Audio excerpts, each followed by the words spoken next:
Il s'agit de la pierre de Rosette. Clé du déchiffrement des hiéroglyphes égyptiens, elle compte parmi les trésors les plus précieux du British Museum. L'intelligence artificielle a réussi à déchiffrer les derniers symboles de la pierre de Rosette, et le résultat est terrifiant. Des mots oubliés depuis des millénaires révèlent des secrets qui réécrivent l'histoire antique.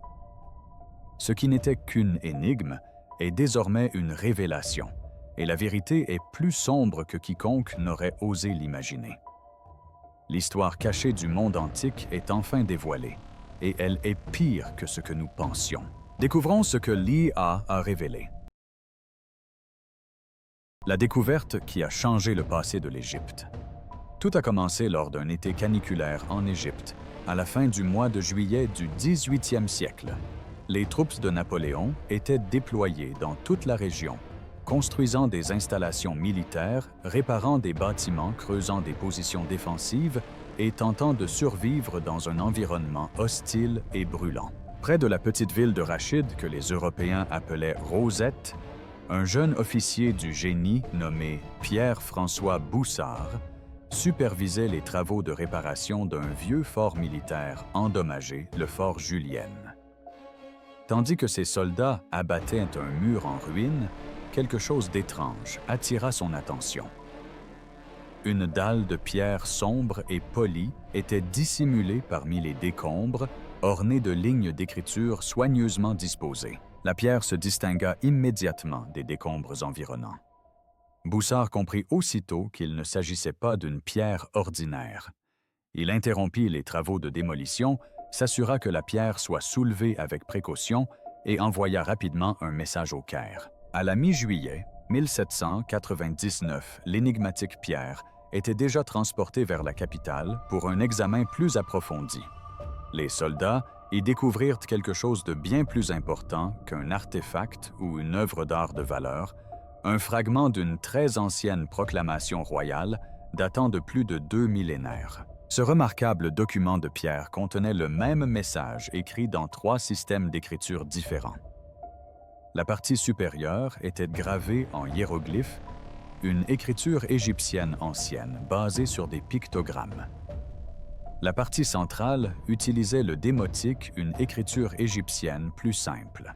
La partie inférieure était rédigée en grec. Un groupe de prêtres de Memphis a créé ce décret pour célébrer leur jeune monarque Ptolémée V. Cette découverte fut capitale précisément parce qu'elle contenait 3 versions linguistiques différentes. Le grec étant encore une langue connue, les érudits purent l'utiliser comme outil de traduction pour enfin déchiffrer les mystérieux écrits antiques égyptiens jusque-là illisibles. Voici le texte paraphrasé, phrase par phrase. La pierre n'était pas aussi massive que l'on s'en souvenait ou l'imaginait par la suite. C'était un bloc de roche sombre solide et compact à l'aspect moucheté composé de granodiorite, une roche volcanique encore plus dure que le granit. De petites taches minérales roses et grises scintillaient doucement sous la lumière. La dalle de pierre avait à peu près la hauteur des épaules d'une personne de taille moyenne, était légèrement plus large qu'une porte standard et avait l'épaisseur d'un gros livre. Son poids total était presque équivalent à celui d'un petit piano à queue. Le transport d'un bloc de roche aussi lourd aurait nécessité un travail d'équipe minutieux, avec l'utilisation de cordes de rouleaux de bois et l'effort coordonné de nombreux ouvriers robustes. L'histoire de cet artefact se déroule dans un contexte de tensions militaires. Après un long blocus, les troupes françaises à Alexandrie furent contraintes de se rendre face à une opération militaire conjointe anglo-ottomane. L'accord de capitulation, appelé la capitulation d'Alexandrie, stipulait que tous les objets historiques recueillis par les chercheurs de Napoléon devaient être transférés. Cette condition concernait notamment la pierre sombre, inscrite découverte près de Rosette. Début 1802, la pierre fut transportée en Angleterre. Elle fut d'abord présentée à la Society of Antiquaries, un groupe de chercheurs en histoire. Peu après, la pierre fut exposée au public au British Museum, où elle se trouve encore aujourd'hui. Une inscription peinte en blanc fut ajoutée sur ses côtés expliquant qu'elle avait été capturée en Égypte par les forces britanniques en 1801 puis offerte à la nation par le roi George III. Au Caire, avant que la pierre antique ne soit retirée d'Égypte, un imprimeur nommé Jean-Joseph Marcel réalisa des copies de sa surface, permettant ainsi aux chercheurs d'étudier le texte avec précision. Un autre inventeur, Nicolas Jacques Conté, blessé au combat et ayant perdu un œil, perfectionna cette technique. Il appliqua de l'encre directement sur la pierre, puis y pressa du papier humide, ce qui permit un transfert parfait des lettres gravées et la création d'images inversées exactes des inscriptions originales. Cette méthode a considérablement simplifié le travail des chercheurs, leur permettant d'examiner chaque détail du texte sans avoir à déplacer ni manipuler physiquement la lourde tablette de pierre. L'équipe d'historiens londoniens a réalisé des répliques fidèles de l'artefact pour plusieurs universités prestigieuses du Royaume-Uni. Très rapidement, des versions imprimées et recopiées à la main des détails de l'artefact ont été diffusées dans toute l'Europe. Certains de ces exemplaires sont même parvenus aux États-Unis. Ces copies ont permis à des universitaires de différentes régions d'examiner attentivement l'écriture et d'entamer le processus complexe de déchiffrement et d'interprétation des textes anciens. Comment la lumière et le code ont permis à la pierre de parler à nouveau? Les outils scientifiques modernes permettent désormais aux chercheurs d'examiner la surface de la pierre de Rosette avec une précision extraordinaire, révélant des marques invisibles à l'œil nu. Ces numérisations avancées produisent des images détaillées qui mettent en évidence même les plus indentations et rayures de la surface de la pierre.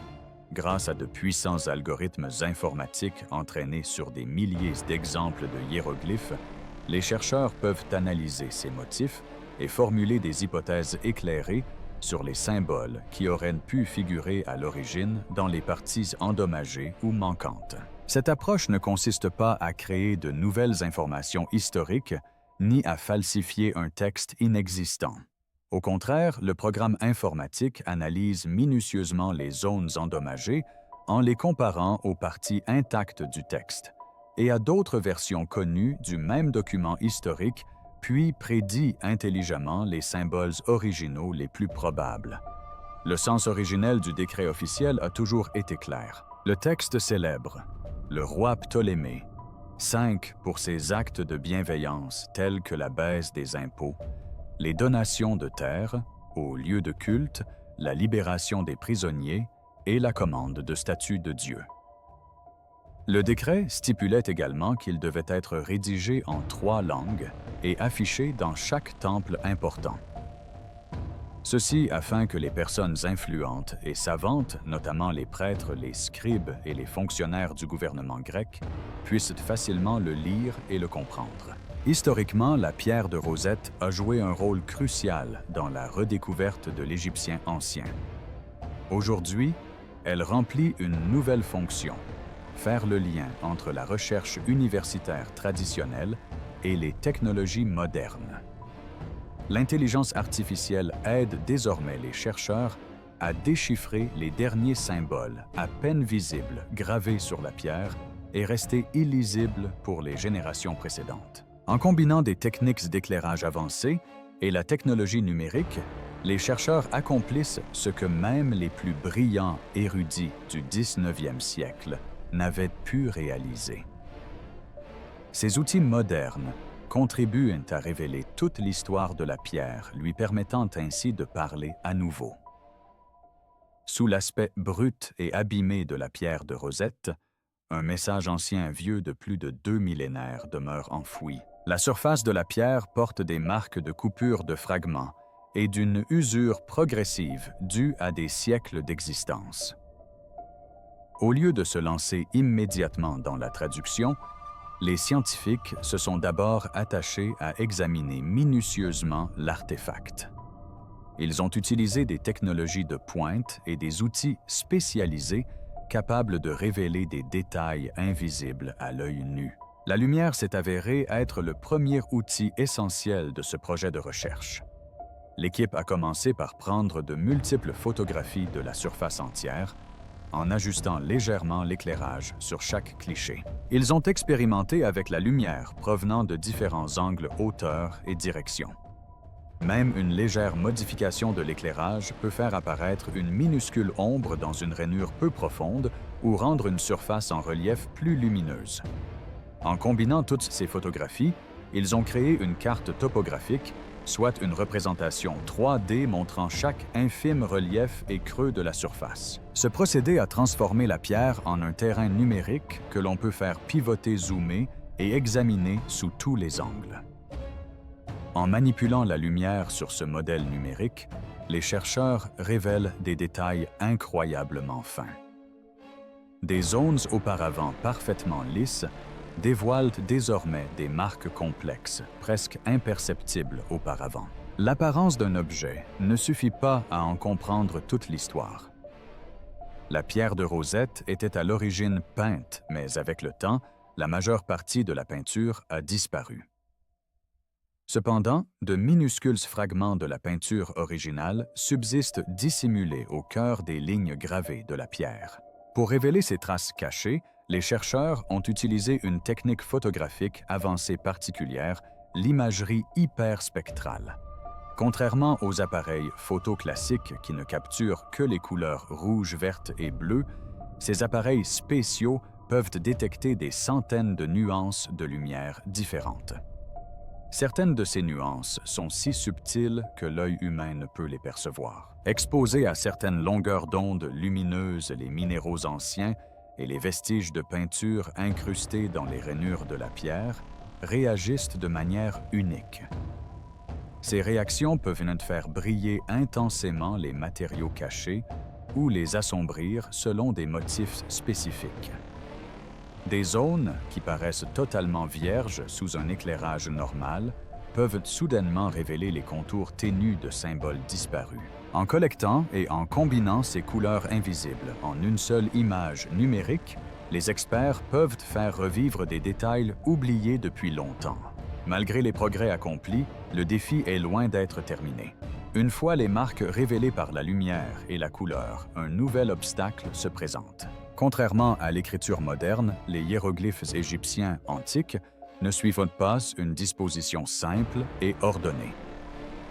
Ces symboles sont agencés de manière créative, s'entrecroisant et se superposant fréquemment. Imaginez des images d'oiseaux placées au-dessus de symboles représentant du pain. Des figures de serpents peuvent côtoyer des illustrations de roseaux. Pour un ordinateur, ce motif complexe apparaît comme un enchevêtrement de lignes. Afin de surmonter cette complexité, des scientifiques ont mis au point un programme informatique intelligent capable de reconnaître et de tracer chaque symbole individuellement. Les chercheurs ont utilisé des milliers d'images présentant différents hiéroglyphes égyptiens, tels que des faucons, des yeux, des serpents et des cordes, pour entraîner leur système informatique.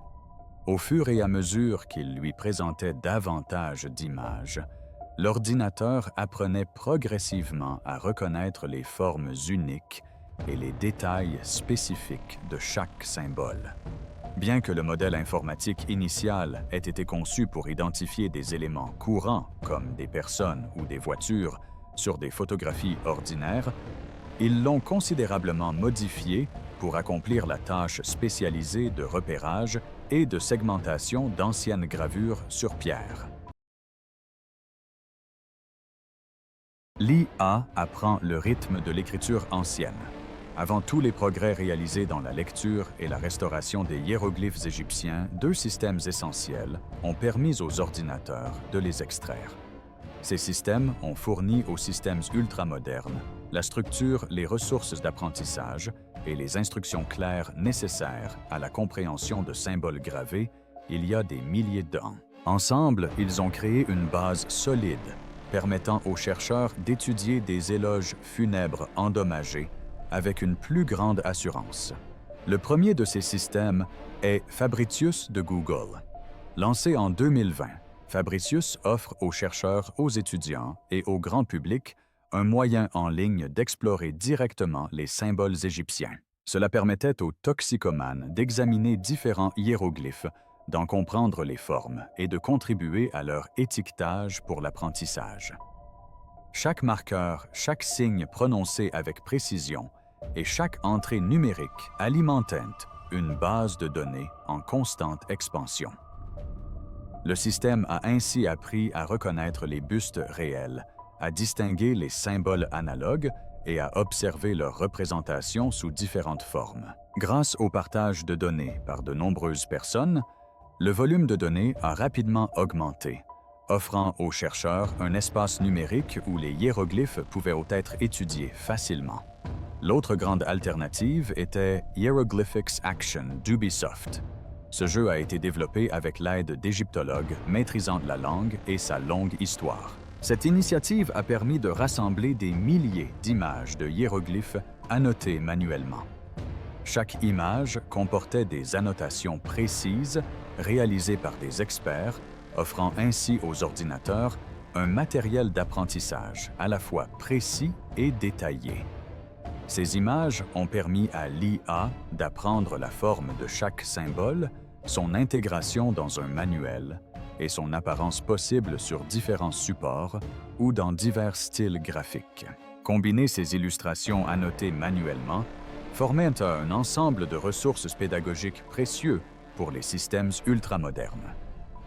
Fabricius et Ubisoft Action ont ainsi fourni à l'IA ultramoderne des bases solides.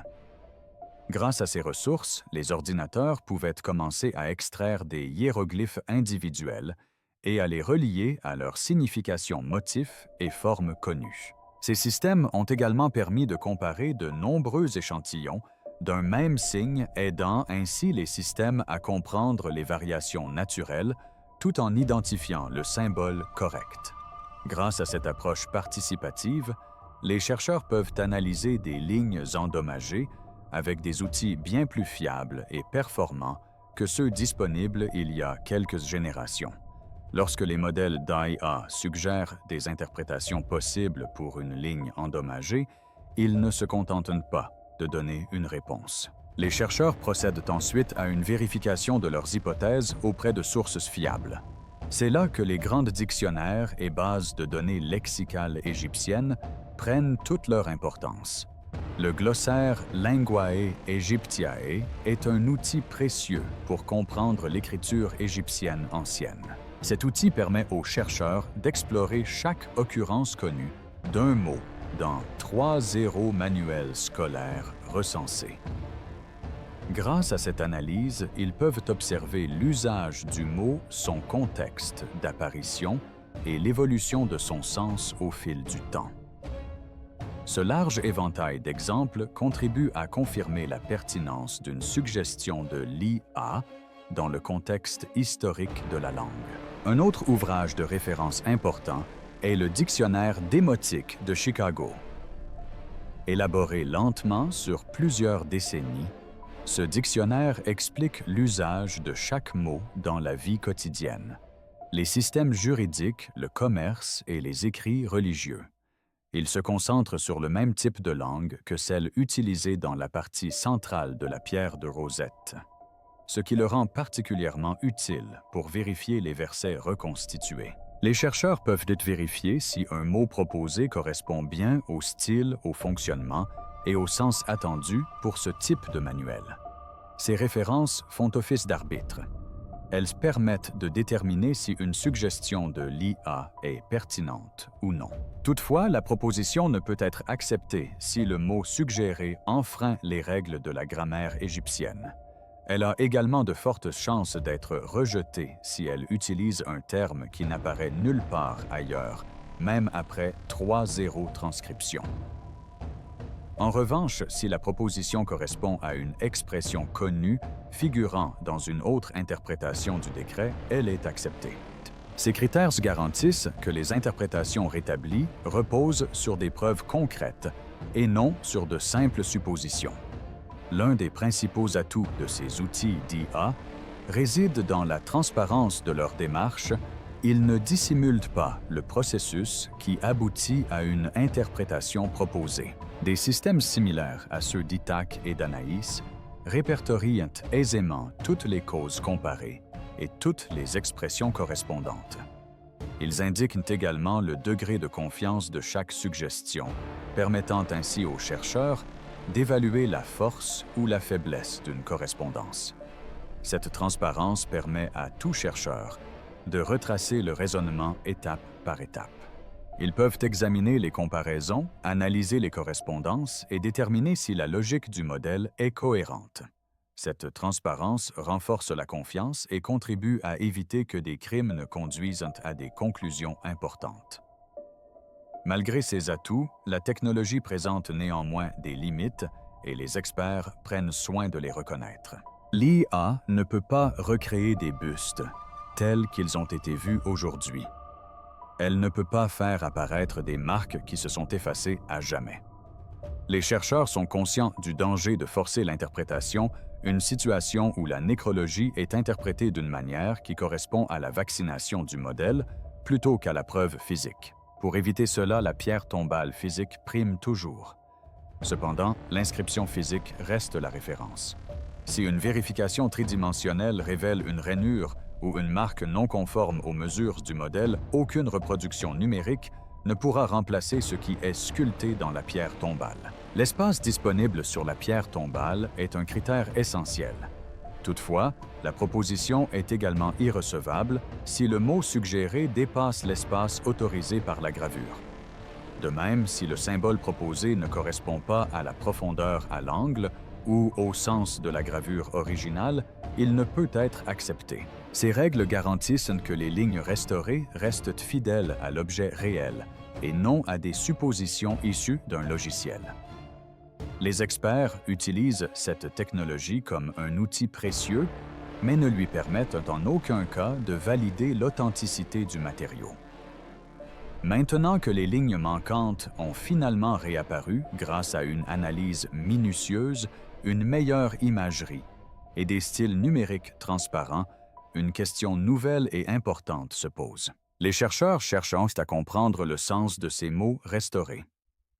Ils veulent savoir si ces lignes récemment mises au jour modifient le décret lui-même.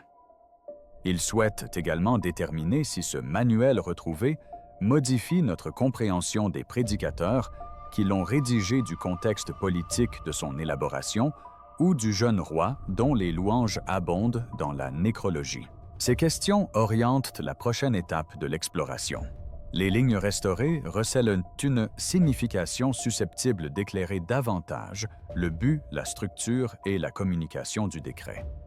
Elles pourraient également aider les chercheurs à comparer cette interprétation avec d'autres décrets similaires mis en place dans l'Égypte antique.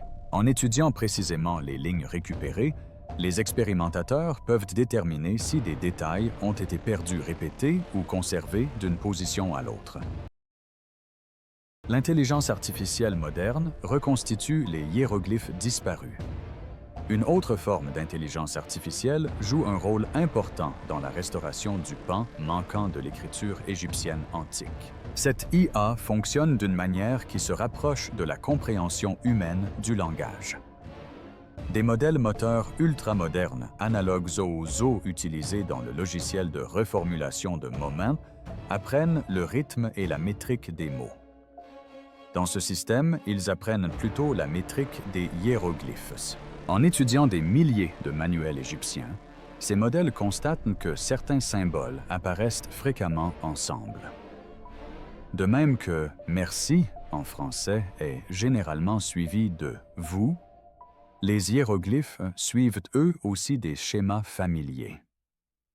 Cette capacité à reconnaître les schémas permet au système de reconstituer les parties manquantes des monuments endommagés. Lorsque le bord de la pierre tombale se brise et que de nombreux signes disparaissent, le modèle analyse les symboles situés avant et après l'interstice et prédit ce qui se trouve vraisemblablement entre les deux. C'est le principe fondamental d'un dispositif récent appelé moteur iconographique. Les chercheurs ont élaboré ce modèle à partir des données du Thesaurus Linguae Aegypti conservé à Berlin, qui constitue la plus grande collection d'inscriptions égyptiennes au monde. En entraînant le modèle sur cet immense ensemble de données, ils ont créé un système qui, à partir de séquences de hiéroglyphes, suggère les signes potentiellement manquants. Il ne s'agit pas de suppositions hasardeuses ou arbitraires, mais plutôt d'une utilisation des caractéristiques naturelles de la langue ancienne pour restreindre les possibilités réalistes. L'association de deux types dits, l'une reconnaissant les formes et l'autre comprenant l'environnement confère à la conception ultramoderne de Rosetta son efficacité. Le modèle visuel identifie les bustes encore existants, tandis que le modèle linguistique complète les zones manquantes par des suggestions pertinentes et basées sur des motifs. Ensemble, ils permettent de reconstituer des lignes restées illisibles depuis l'Antiquité. Ce système trouve son origine dans des travaux antérieurs portant sur d'autres écritures anciennes. En 2019, des chercheurs ont créé un système d'intelligence artificielle nommé Pythia, capable de prédire les lettres manquantes dans des éloges funèbres grecs endommagés. Lorsqu'une pierre tombale présentait de profondes fissures ou des couloirs manquants, la Pythie comparait le document incomplet à des milliers d'exemples grecs complets et établissait une courte liste de résultats possibles. Dans environ 3 cas sur 4, la restauration correcte figurait parmi les meilleures suggestions. Un système ultérieur, appelé ITAC, a même approfondi cette approche. ITAC n'a pas seulement reconstitué le manuel disparu. Elle pouvait aussi estimer la date de création des notes et leur origine. Des tests ont montré que les chroniqueurs travaillant avec ITAC accomplissaient leurs tâches avec rapidité et une précision remarquable. Ces premiers succès ont ouvert la voie aux modèles utilisés aujourd'hui sur la pierre de Rosette. Pour cette dernière, ce type d'intelligence artificielle fondée sur le langage est particulièrement précieux. Plusieurs clones survivants du même décret subsistent encore sculptés en différents lieux à l'instar de Nubra et Philae. Grâce à cela, l'IA peut comparer toutes les performances et ponctuer de manière incontrôlée les sections correspondantes. Un processus qui nécessitait auparavant de longues heures de vérification croisée et de contrôle manuel peut désormais être réalisé en quelques secondes. L'idée a continué de se développer et en 2025, cette même approche avait été adoptée pour les manuels de latin. DeepMind a présenté un système d'IA nommé Anaïs, conçu pour rechercher des correspondances dans des inscriptions latines endommagées afin de les identifier dans d'autres sources anciennes. Ce système peut analyser aussi bien des manuels que des images pour trouver des fragments contenant les mêmes nonces, expressions ou motifs répétitifs. Lorsque tous ces systèmes fonctionnent de concert, la restauration de la pierre de Rosette devient fluide et précise. Le processus commence par la reconstitution d'une image aussi nette que possible de la pierre tombale. Les chercheurs prennent des milliers de photos sous différents angles d'éclairage qu'ils fusionnent ensuite pour créer un modèle tridimensionnel détaillé du visage. Ainsi même, les traits les plus ténus, les os trop fins ou trop fragiles pour être visibles à l'œil nu deviennent apparents. Une fois le visage délimité, l'étape suivante consiste à exécuter une IA qui repère chaque signe restant. Chaque figure capturée est transformée en une identité numérique, un point minuscule qui l'identifie. On peut ainsi dire « ceci est un faucon » ou « ceci est une attelle pour faible ». Grâce à ces identifiants numériques, les symboles peuvent être alignés sur les deux autres écritures présentes sur la pierre tombale, le démotique et le grec. Ces trois écritures véhiculent le même message gravé côte à côte. Leur correspondance permet donc de reconstituer l'ensemble de la structure. Même en cas de fragmentation ou de disparition d'une partie de l'iconographie, le système reste opérationnel. Il vérifie automatiquement les autres copies du décret qui subsistent et sont disséminées en Égypte. Cependant, le modèle utilise ce jugement complet comme référence. Si un jugement manquant sur la pierre de Rosette apparaît intégralement dans l'interprétation établie à Nubra, l'écriture grecque de la pierre de Rosette est également utile, car les lignes de lettres indiquent clairement la longueur de chaque ligne du texte. En comparant la longueur des lignes dans les 3 langues, l'IA peut estimer le nombre de hiéroglyphes qui devraient figurer dans l'espace manquant. Le processus se poursuit par la collecte de toutes les représentations conservées et leur alignement en intégrant les textes grecs démotiques et iconographiques dans une structure cohérente. Le système repère des régularités dans la longueur des lignes, les expressions répétées et les idées communes. Chaque système d'écriture renforce les autres. Lorsqu'une langue est défaillante ou manquante, une autre la remplace. Les lignes manquantes est la véritable image. Lorsque les lignes manquantes de la pierre de Rosette furent finalement reconstituées, l'ensemble du site changea du tout au tout. Il ne donnait plus l'impression d'être un artefact endommagé, ne contenant que des fragments d'anciennes décisions, mais plutôt celle d'un témoignage complet et vivant du fonctionnement réel de l'Égypte antique. Ces inscriptions retrouvées ont transformé la pierre tombale en une fenêtre ouverte, révélant les rouages de la politique du pouvoir, de la plutocratie des responsabilités et de la survie dans un monde disparu depuis plus de 2 ans. Le monument familier s'est soudainement animé d'une nouvelle vie dévoilant un système complexe façonné par la pression, les besoins et des accords subtils qui ont assuré la cohésion de la région. Plus de 2 ans après les événements, l'Égypte tentait de se reconstruire après des périodes de troubles et de contestation. Le pays avait traversé de longues périodes de conflits et d'insécurité et aspirait désormais à l'équilibre.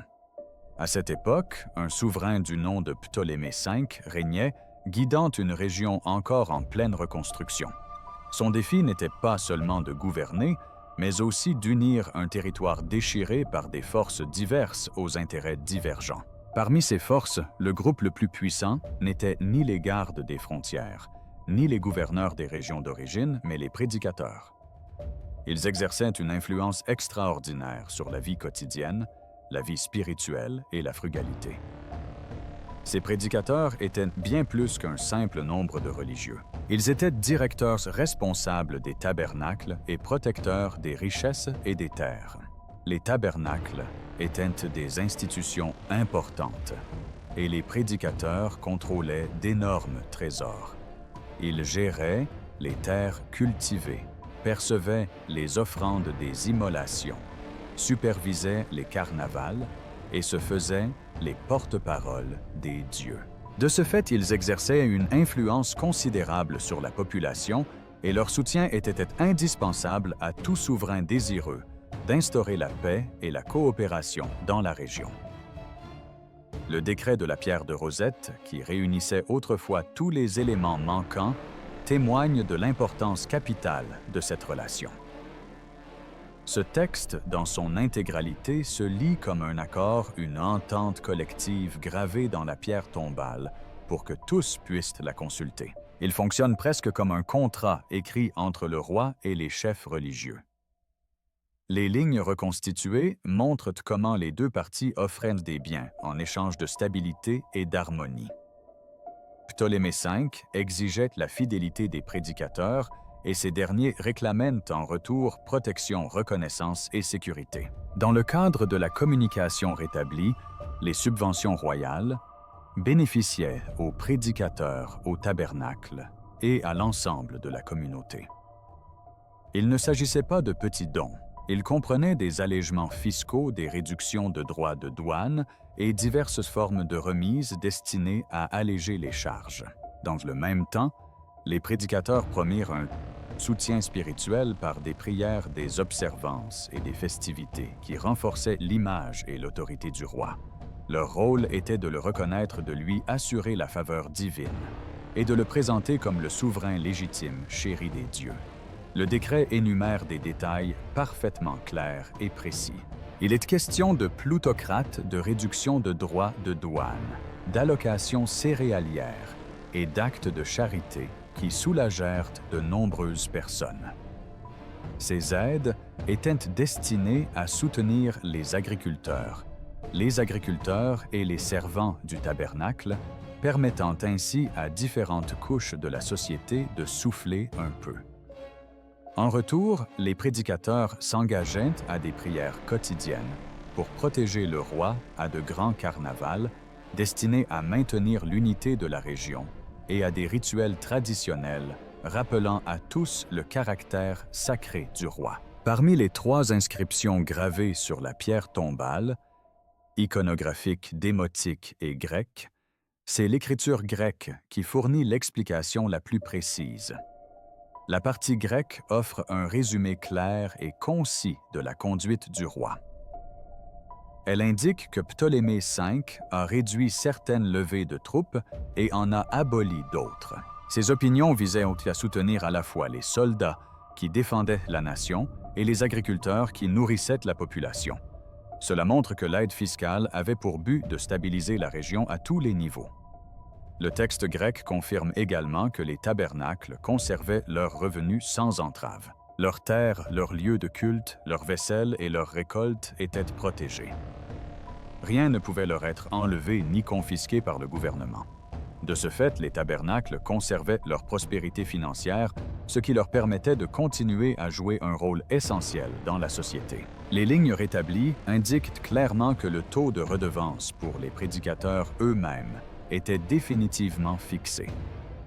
Il ne pouvait être augmenté par la suite, leur assurant ainsi une sécurité financière à long terme.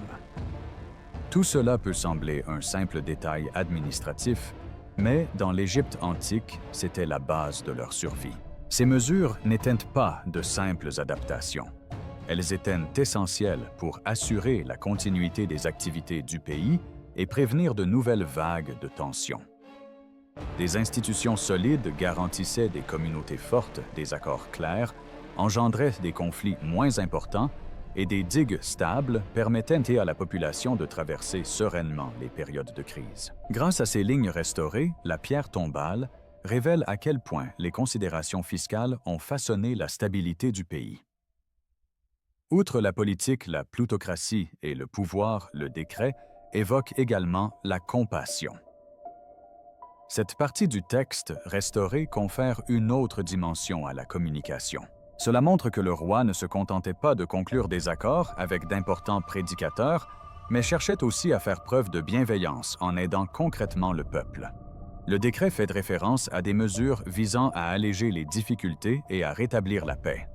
Ces actes de clémence nous rappellent que dans l'Égypte antique, le pouvoir ne se résumait pas au contrôle, mais consistait également à répondre aux besoins et à apporter un soutien lorsque cela était possible. Maintenant que les lignes manquantes sont complètes, la pierre de Rosette devient bien plus qu'un simple outil permettant aux érudits de déchiffrer les hiéroglyphes. Elle constitue un témoignage complet de la manière dont une nation a tenté de se reconstruire après le chaos. Elle illustre comment un roi a négocié des soutiens, comment les prédicateurs ont maintenu leur influence et comment les 2 camps dépendaient l'un de l'autre pour préserver la stabilité de l'Égypte. Ce texte illustre les choix pratiques qui ont façonné la vie quotidienne, les changements de devoirs, les stocks de céréales, les fêtes, les prières, les droits, les règles et les responsabilités partagées. Les lignes reconstituées nous permettent également de constater la précision de l'équilibre des pouvoirs. Le roi détenait l'autorité, mais sa force reposait sur la coopération. Les prédicateurs avaient de l'influence, mais leur stabilité dépendait de la reconnaissance royale. La pierre tombale témoigne de cette relation délicate et montre comment les 2 camps s'efforçaient de préserver leur position dans un monde où la survie exigeait la coopération.